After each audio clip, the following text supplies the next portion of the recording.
Adonai noten Torah.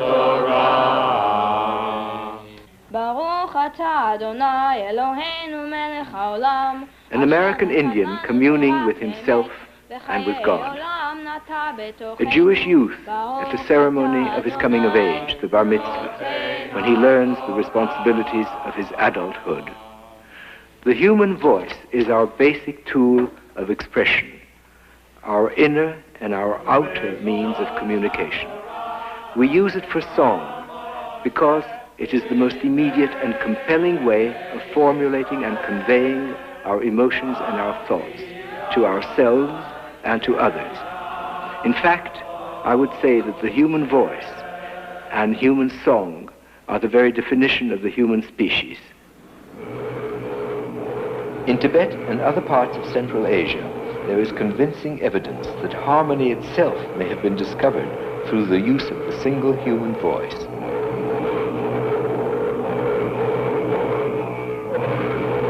Listen to these Tibetan monks chanting in deep tones as part of their meditation.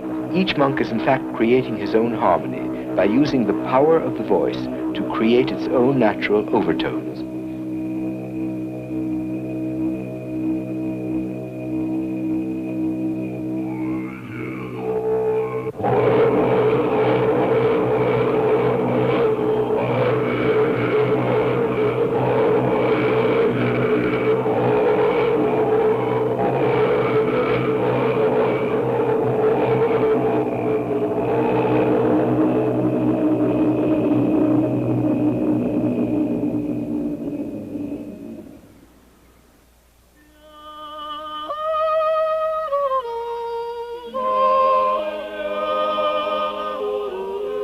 A different but also very fascinating tradition evolved over the centuries in Switzerland, in which a single voice is trained to shift gears, as it were, between two registers. This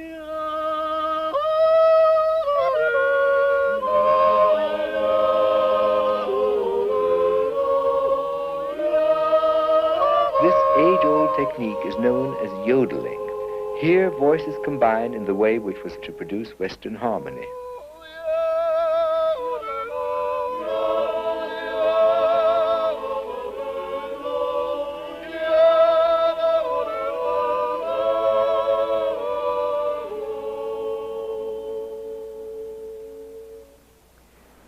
If I emphasize the voice, it is to show that those vibrations from within ourselves are the very source of all our music. Here in the West, the music we know owes everything to the human voice. We should remember those early Christians herded into Roman arenas, singing to keep up their spirits and to proclaim their faith. Those chants came from Greek, Jewish, and other Middle Eastern origins. We cannot trace them easily because the written records and the oral traditions have been largely lost.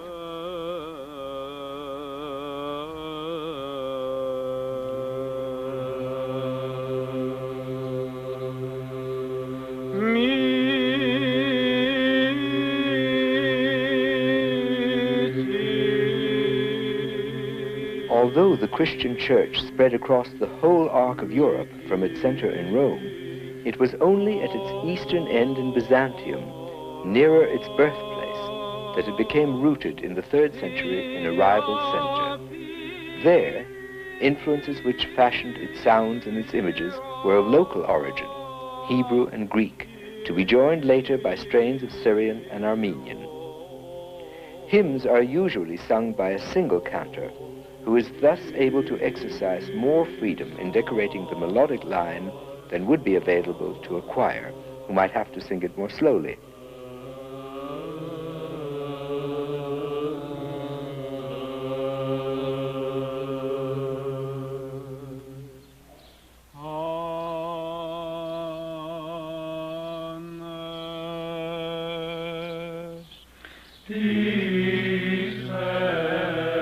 Here in the ancient monastery of Caseriani, the Angelopoulos choir of Athens is singing a chant whose tradition runs back to the time of the Caesars.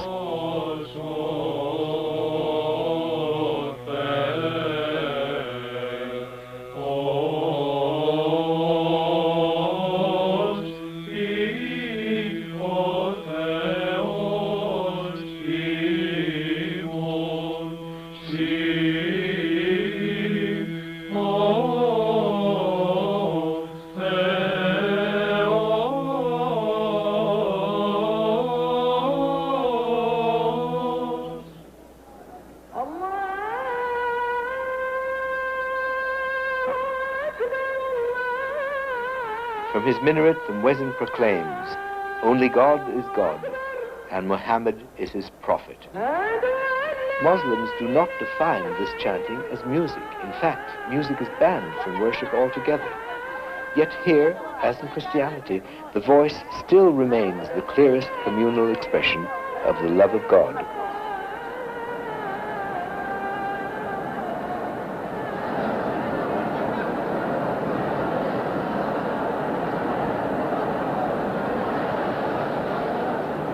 It took less than 2 centuries after the appearance of Muhammad for Islam to dominate the Middle East, where at Mecca it established its holy center.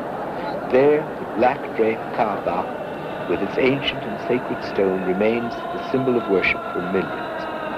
In common with the Christians, the voice is not the property of the chosen few, but belongs as an expression of all the people.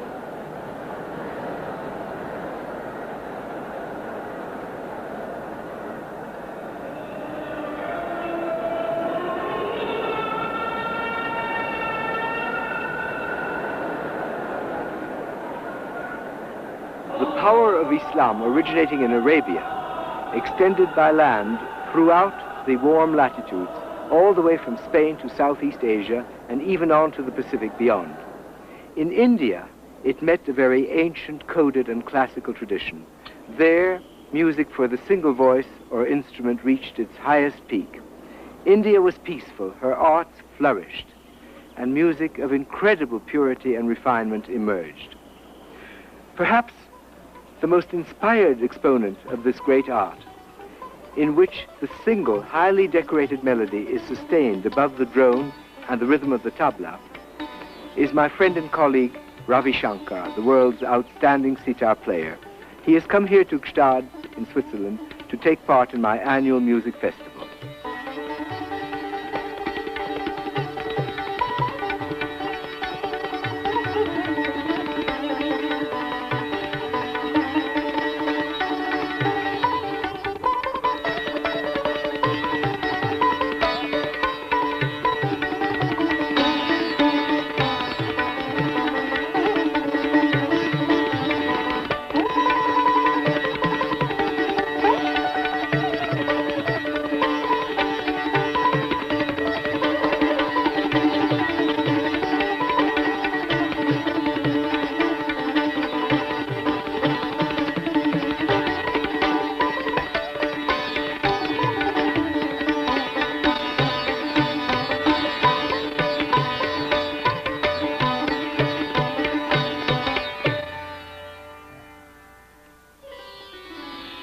Ravi, that was a most happy piece you played. Tell us about the raga. This is a night raga called Rageshri. This particular raga has quite a happy mood, but when played in solo, it can be also very devotional. The same raga sometimes can be also happy if played in a faster tempo. That depends on the tempo. Does that... Shall I show you? Yes, please, yeah. show. The ascending and descending structure of this raga is very unusual. It doesn't have the fifth at all. That is unusual. And it doesn't touch the second note, so it goes like that in the ascending. Yes.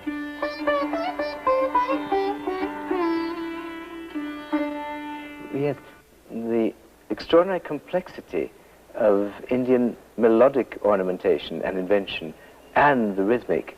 I think it is because your music has never been drowned in harmony, that you've kept the clarity and the complexities of the structure. What rhythm did you use in the last This one? was known as Rupak Tal, a cycle of 7 beats, divided 3, 2, 2, like din, din, na, din, na, din, na, 1, 2, 3, and 1, 2, 1, 2, 1, 2. You know that each of the sound he produces with his hands has a separate sound syllable. Yes. This is how we teach our students also, and it can be written down. You know, our whole system is an oral tradition. It's not a written down music. No, that's why it's alive. Yeah. So while we teach a tabla student, we have to use a certain sound syllable structure. Yes. Like each sound produced with the hand has a separate word for it, like this. Ta, tin, na, tit, tit, ti, na, Now he will say something more complex and play immediately with his hands.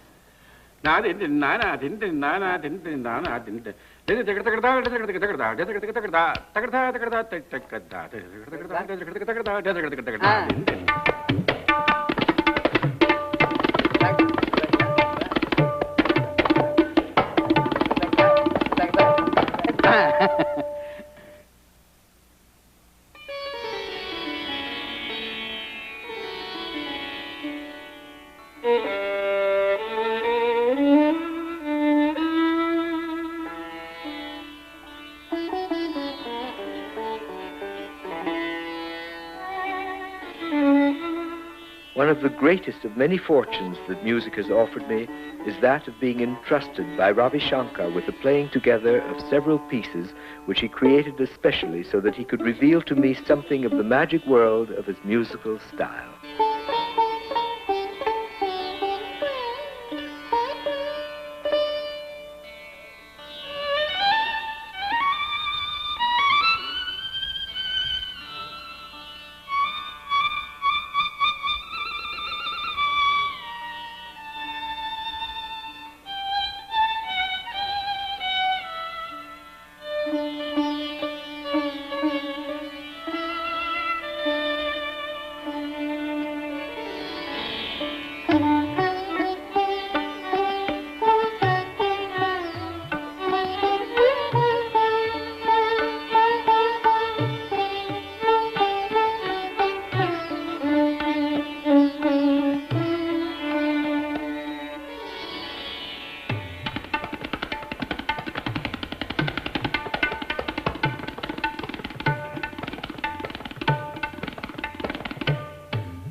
What an immense journey from the ornamented Buddhist ragas of India to Christian plain song.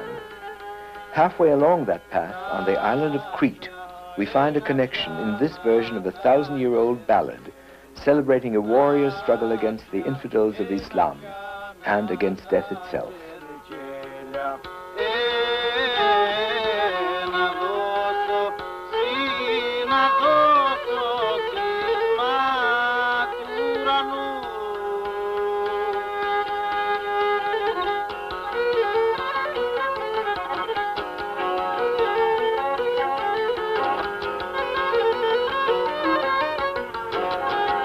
Thank you.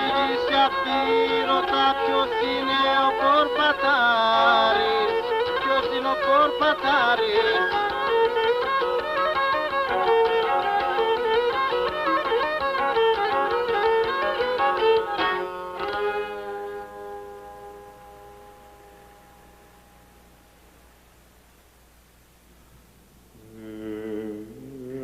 Spain, Moor, Christian, and Jew had retained a remarkable coexistence for centuries.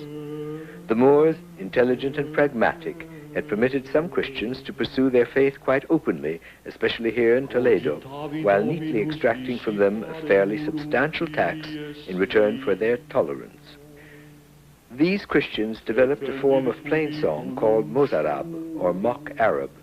The solo voice is decorated gently in the Moorish style. Senor José Luis Ochoa is Spain's outstanding expert in this particular music. Et murus pariter dissipatus.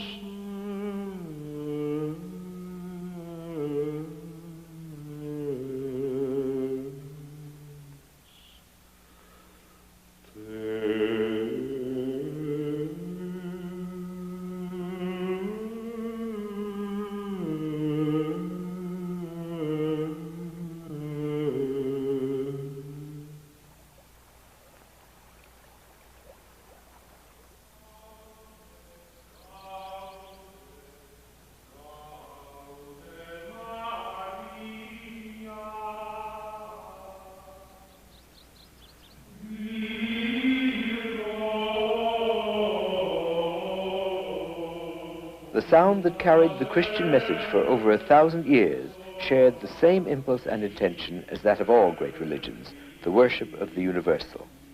Here at Salisbury Cathedral, the sound is different, but the message is identical, and it still has the power to move us today.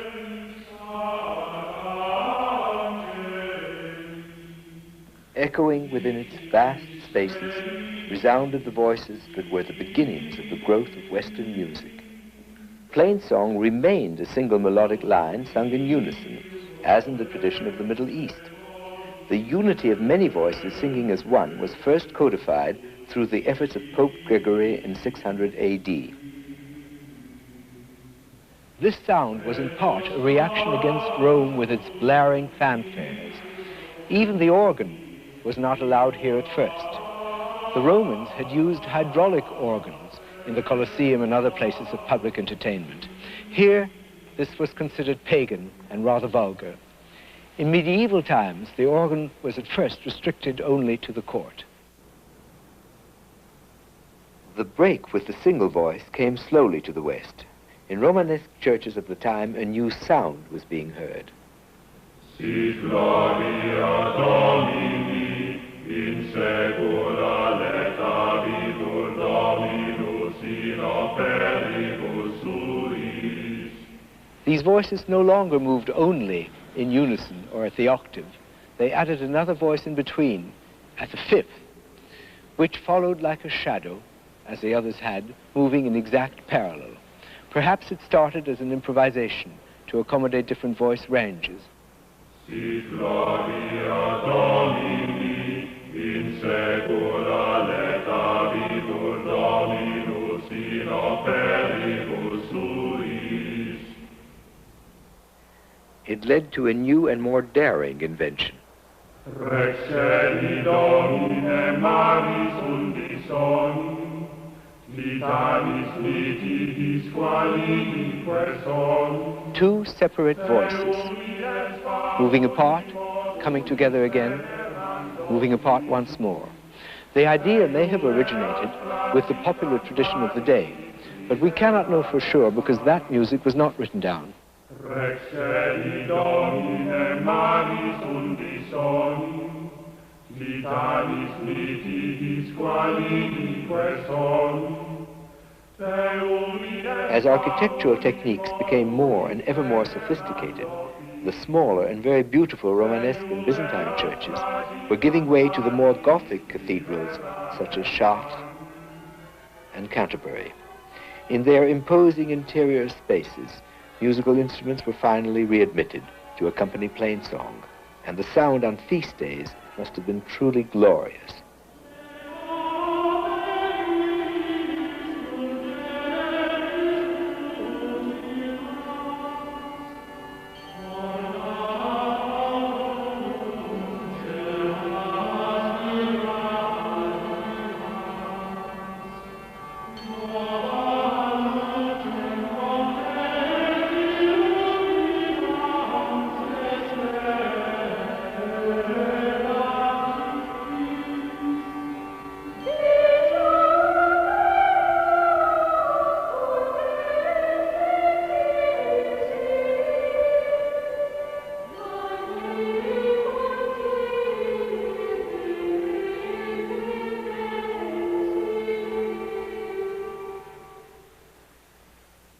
The daily grind of the peasants bound to the soil may seem as immutable as the life of their cattle, compared with the lords and their manors, dedicated to the perfection of the arts of battle. Throughout this entire period, Western life had in fact suffered many and appalling upheavals.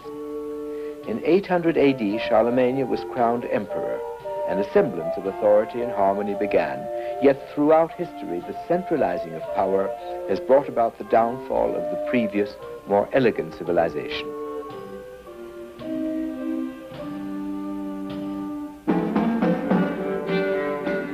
In 1096, the first of the Crusades began.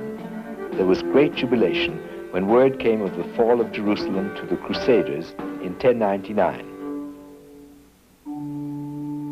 Throughout the medieval period, Europeans in great numbers made the perilous pilgrimage to another holy city, Santiago de Compostela, in northwestern Spain.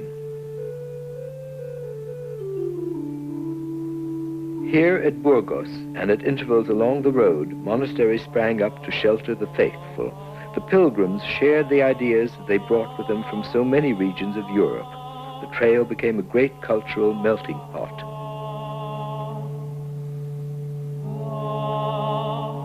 Santiago de Compostela ranked with Rome and Jerusalem as one of the three holy places of medieval Christendom.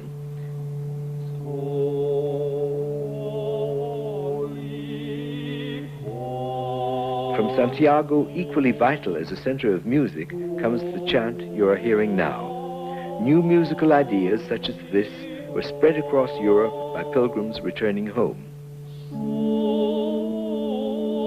The pilgrim's goal, the cathedral at Santiago, in which the disciple St. James is said to be buried.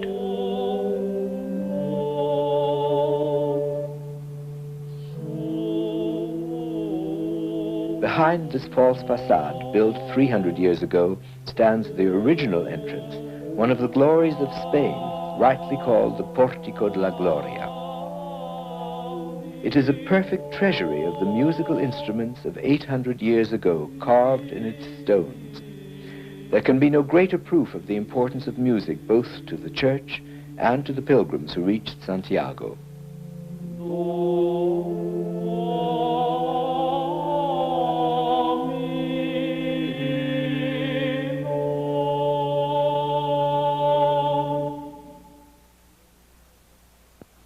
The year is now 1199 and we are in Paris. Here it is that Western music made the full and final break with the long tradition of plainsong. For miles around, the twin towers of Notre Dame Cathedral dominate the horizon.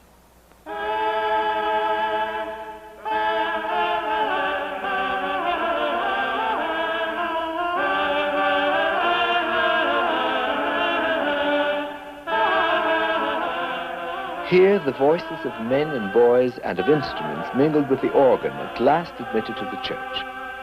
This music is by Perrotin, music director of Notre Dame, one of the very first composers known to us by name. The style itself is called organum. It marks the true beginning of Western harmony in 3 and even 4 independent parts.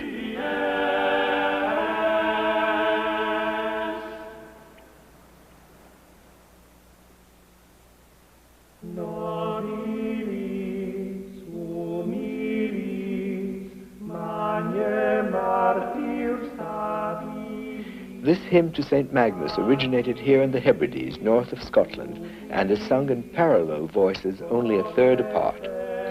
Such sounds as these were banned at Notre Dame, where their sensual quality was considered a sure path to the devil.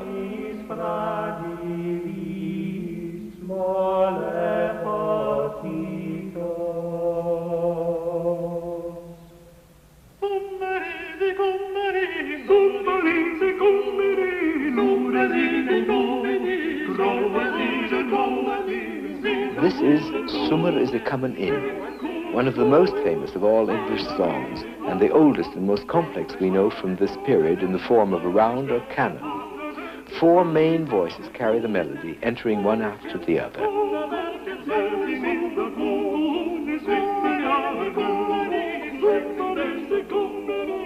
The manuscript we have dates from about 1260, and the song was written down because it was so difficult that the singers would otherwise most likely have got it wrong.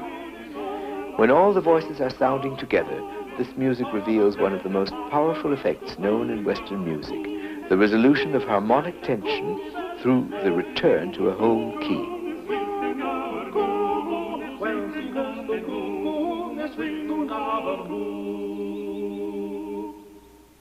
In the past, popular music was by definition almost never written down. How wonderful it is, therefore, and yet how natural, that such compelling evidence of the breakthrough in harmony should come to us in a popular song. There was, of course, a great deal of music outside the church, especially for dancing. Melodies with a fresh flavor and a bouncing rhythm were irresistible.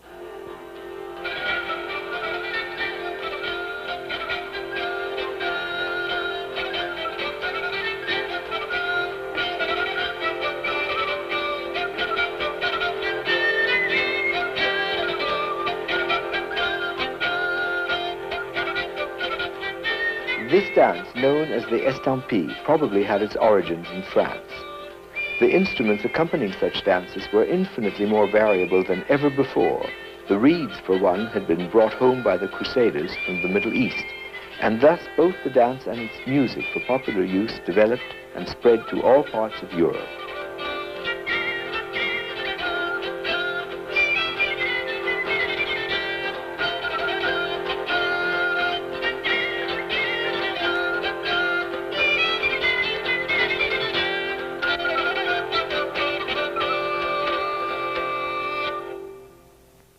In all the lands of the West, the pace of life was quickening, the arts flourishing, and at the center of this momentum was the artist, whose energy and ideas were proving vital to this burgeoning civilization. This is the great time of the troubadours, celebrating the capture of Jerusalem and other such deeds of valor, relating colorful legends and offering love songs such as the popular Calenda Maya, which spread right across Europe. It even became a part of many settings of the Holy Mass.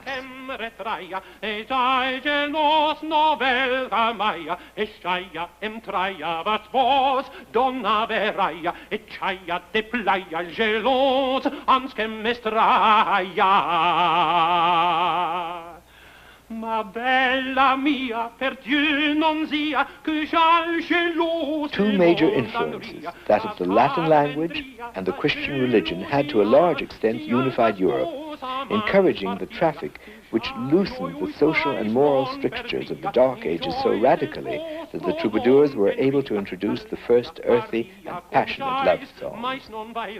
Despite the easing of certain codes, that of marriage remained rigidly the same.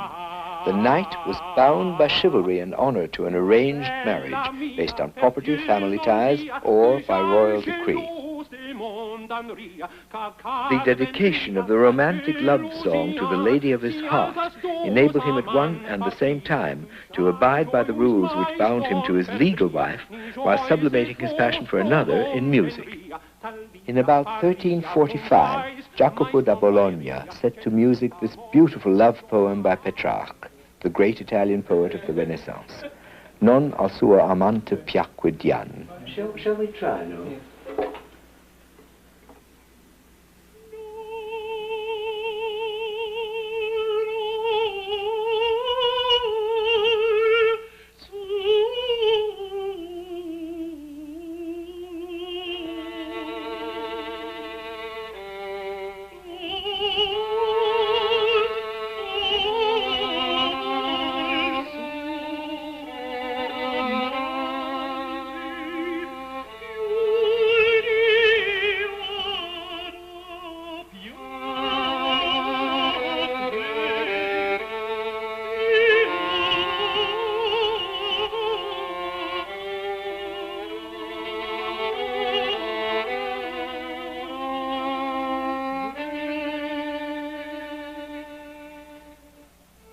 The medieval plague, the terrible Black Death, the first epidemic between 1348 and 1351, swept like a great scythe through Europe, claiming in some of the towns 95% of the population.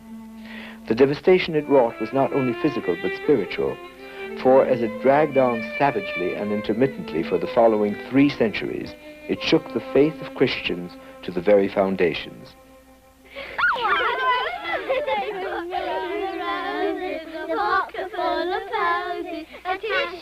A tissue, you'll fall down. Don't fall down. Come on. Many of us have sung this tune as children. Do we remember that it is a song about the Black Death in London in 1666? Ring Around the Roses describes the open sores of the sick and dying. Pocketful of Posies refers to flowers carried to ward off the stench. Atishu, Atishu imitates the rapid gasp of the condemned. All Fall Down is for grim death itself. One artist who escaped the plague was Guillaume de Machaut, one of the greatest poets and composers of any age. This song is one among the many of his inimitable love ballads.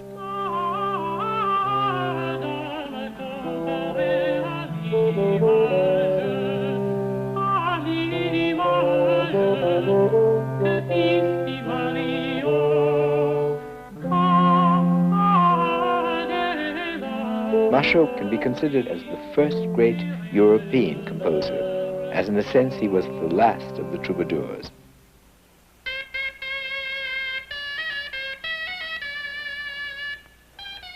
During the plague, the continual conflict between Christians and Moors abated. It was at this time that most beautiful and civilized work of Islamic architecture, the Alhambra, summer and winter palaces of the sultans, had been completed. Mathematics and science flourished alongside music, and echoing through the grace and lightness of these filigree arches, competing with the sounds of flowing water from fountain and canal, rose the voices of the musical instruments. The very walls are decorated not with images, for these were banned, but with words from the Koran in that graceful Arabic script, and with abstract designs of extraordinary diversity. In the 8th century, the Moors dominated almost all of Spain. St. James, buried at Santiago de Compostela in the north, was said to have been seen in battle on a white horse, leading Spanish troops against the Moors. Such an image was reproduced all over Spain, particularly on church altars. The saint became the inspiration of militant Christianity, determined to drive the Moors from Spain. It took more than 7 centuries, but gradually the Spanish pushed the Moors southward.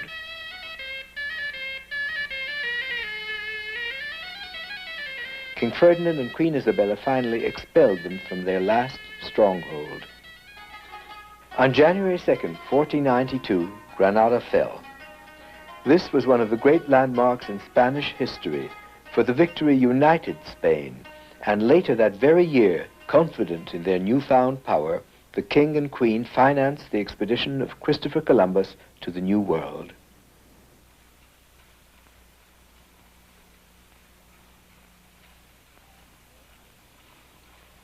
The Alhambra, empty and abandoned, remained so until Charles V, with the arrogance of the victor, built himself this massive stronghold, which is considered, so I am told, Spain's finest Renaissance palace. But to me it seems a symbol of that dread Inquisition that was so pitilessly and self-righteously to exterminate supposed enemies of the faith.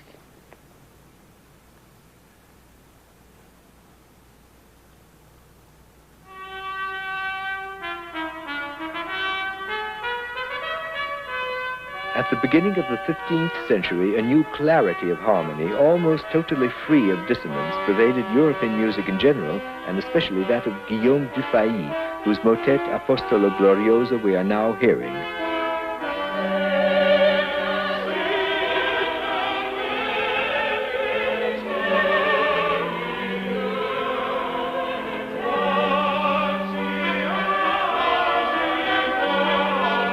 This insistence on the agreement of separate parts led to musical laws which Dufay helped to codify, aimed at ensuring that the ear would never be offended.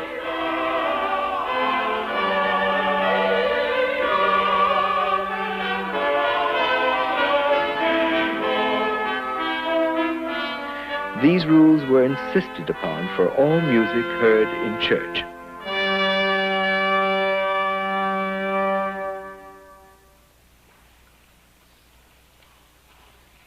It was at sacred retreats, such as this Spanish monastery at Silos, that melody, amplifying the word, came to be written down. Along with harmony, the notation of music uniquely marks the music of the West. In terms of the notation of music, we have here the very first efforts to indicate on paper what had long been an oral tradition. Last syllables of words are prolonged on a single line. A few symbols above the line, called neumes, indicate the intonations, the oscillations of the voice. The manuscript of 1009 became, in the 1100s, continuous music, still on one line. The intoning of plainsong was written with the neumes either above or below the line, indicating more clearly in which direction the voice should move. At the magnificent Bodleian Library of Oxford University, which still preserves the hushed spirit of the cloister, we find further evidence of the long struggle to create a reliable means of putting notes on paper. The Greeks and Romans had used letters, but as we saw in the Silos manuscript, a system of tiny signs called neumes, possibly of Semitic origin, was evolving. These first began to be set down around 900 AD. For instance, this is what those little neumes looked like at the dawn of our notation. The text is a Latin song to the Muses by a 5th century author. This manuscript, and the little neumes themselves, date from the 9th century. This is not a church hymn, nor is it plain song or Gregorian chant. It is one of the oldest examples known of notated secular music in the West. Of all the beautiful manuscripts at Oxford, none is more famous than this Winchester Troper, which dates from the 11th century. Here we see that notation in staves has replaced the original neumes. A stave is a set of one or more lines intended to help establish the exact distance and pitch between notes, while their duration was determined by their shape and color. Yet this music was mostly known by heart, and the neumes were simply a convenient reminder for the director. The problem was to develop a clear and dependable form of musical writing, simple enough to be read by amateurs. Large and noble volumes like this were used by many singers at once.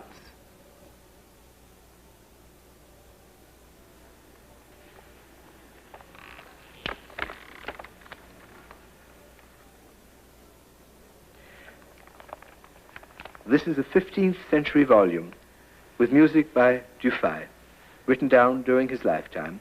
It is Italian, probably Venetian, and contains 325 pieces by 56 composers. For many of them, it is the only known copy, the sole copy in the whole world. There are no bar lines, it is not a score, and the parts are still separate. Notation was a giant step in the development of Western music. Composers could at last preserve their works for posterity. For a long time, music continued to come in separate parts. These handwritten part books date from about 1530 and contain masses by the English composers Christopher Tye, John Taverner, and John Shepherd. Here we see something new. The bar line has appeared, not so much to set the rhythm as to keep the parts orderly. Printing was the final step, for with the possibility of duplication came the spread of music, passing from a treasury to an open market. These psalms, dating from the late 1500s, are by one of the most inspired of English composers, William Byrd. In the same way as the printing of the Gutenberg Bible advanced literacy in one great bound, So the printing of music encouraged amateur and professional alike to explore and experiment in the playing of music from many countries. I acknowledge that through musical notation, we have accumulated a vast literature of masterpieces, an invaluable human heritage. I owe it my life. But I'm equally aware as an interpreter how much we must continually compensate for our servitude, how essential it is to have a lively imagination, an intuitive and sensitive intelligence, for otherwise the notes entrusted to paper would take on a greater importance than the very music they intend to convey.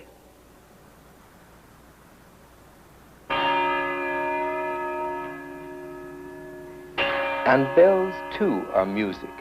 The chimes of the clock tower, the bell ringers of Venice sounding the hours, announcing the news, the summoning handbell of the town crier. And all the while, musicians were developing their particular skills, beginning to concentrate on the instrument of their choice, so that standards of playing were becoming higher and higher, and the demands for their talents resulted in the gathering together of groups of players for dancing, for entertainment at banquet, and other social events.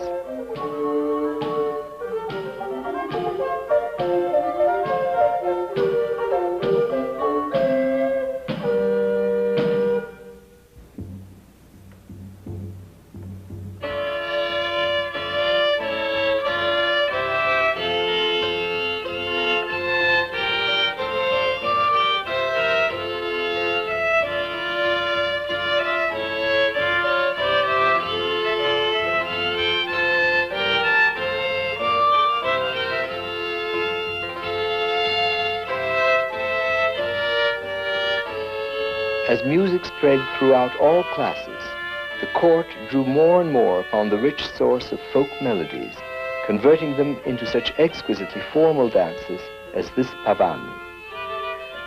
This grave and graceful dance was generally followed by its more athletic counterpart, the gaillard.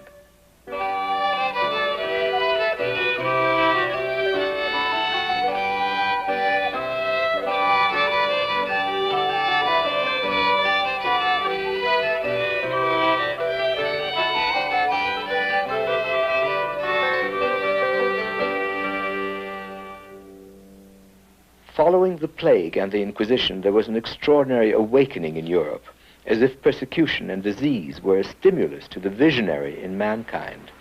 This energy that sent explorers around the Cape of Good Hope, up the St. Lawrence, capturing lands in the New World, and even navigating with Magellan around the world itself, was more than simply materialistic.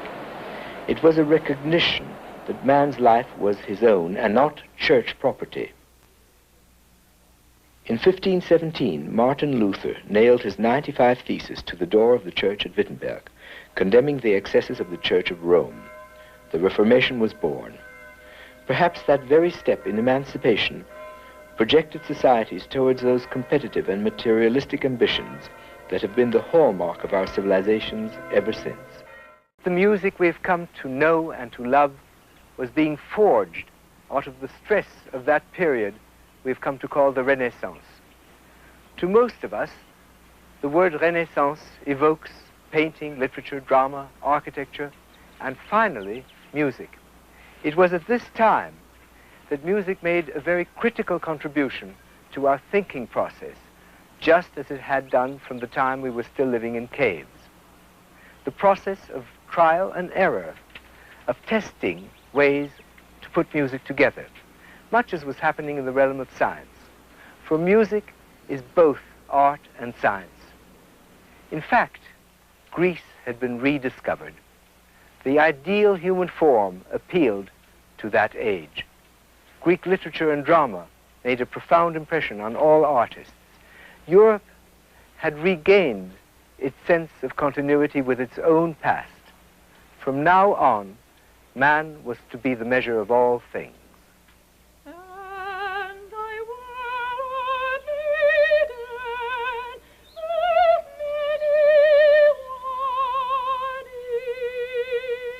Music, till now carried by the instruments and voice of monk and troubadour, was transferred to the printed page. the one-sheet popular song was born, of which this charming madrigal is an example. When I was a wanton wench of 12. When I was a wanton wench of 12 years of age, these courtiers with their amours, they came to my carriage. Those amateurs who could read and learn such music in their turn taught it to others. By now, such a broad range of music could be played or sung in public or at home that this created a tremendous demand for a fresh supply of new and varied styles.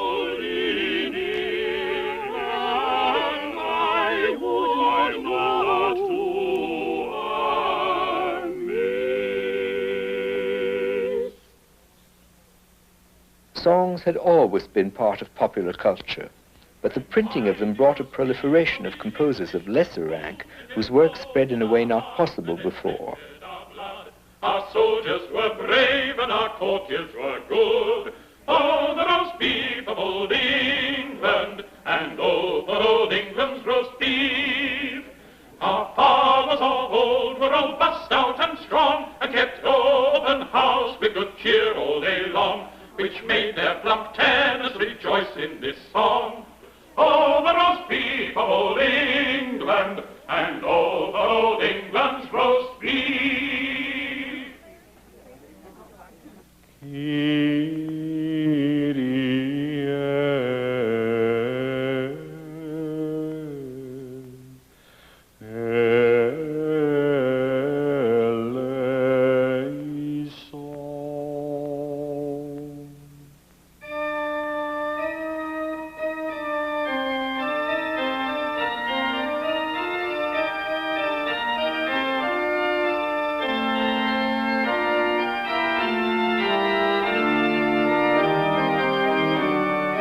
The church organ was now a glorious instrument. This one at Covarrubias in Spain was built in the 1600s to specifications of the century before. It is one of the oldest still in fine working order. The music is by one of Spain's finest masters, Antonio de Capethon. Blind since infancy, he was organist to Charles V and after to Philip II, with whom he traveled all over Europe.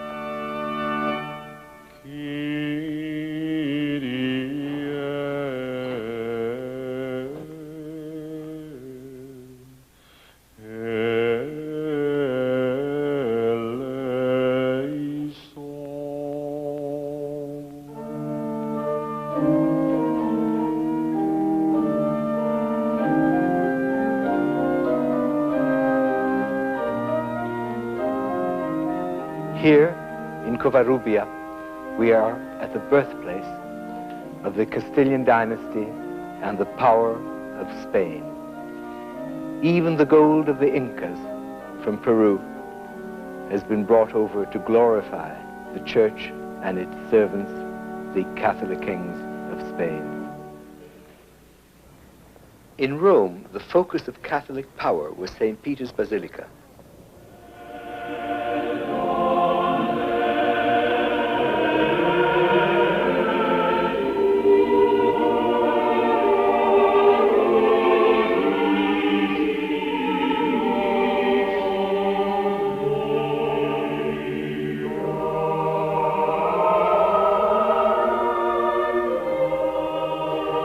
Giovanni Pierluigi da Palestrina is usually singled out as the savior of church music at a time when it stood to lose much of its independence. But it would be truer to say that he and his closest colleagues together showed the way towards a new kind of liturgical polyphony.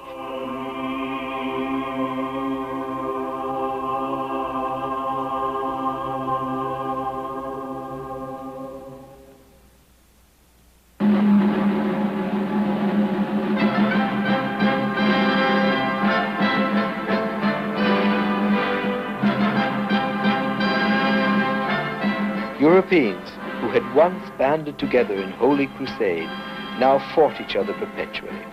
Spain had lost her great navy, the Armada. Africa, now mainly colonized, was providing a lucrative slave trade for the New World. Gradually in this turmoil, medieval ideas were waning, and from this dissolution was emerging a new kind of politics, a new approach to learning and the arts.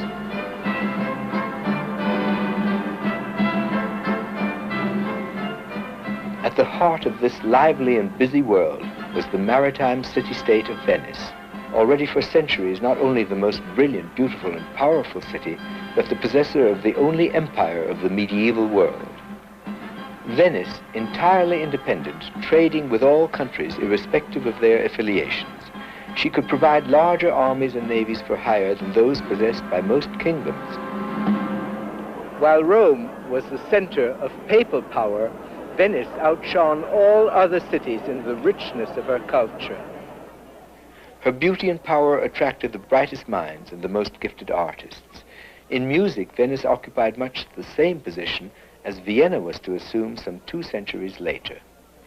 Printing of music had also begun in Venice, so those fortunates who came here were able to carry away her musical treasures, not only in their ears but in their luggage, thus spreading the fame of Venetian music throughout the world.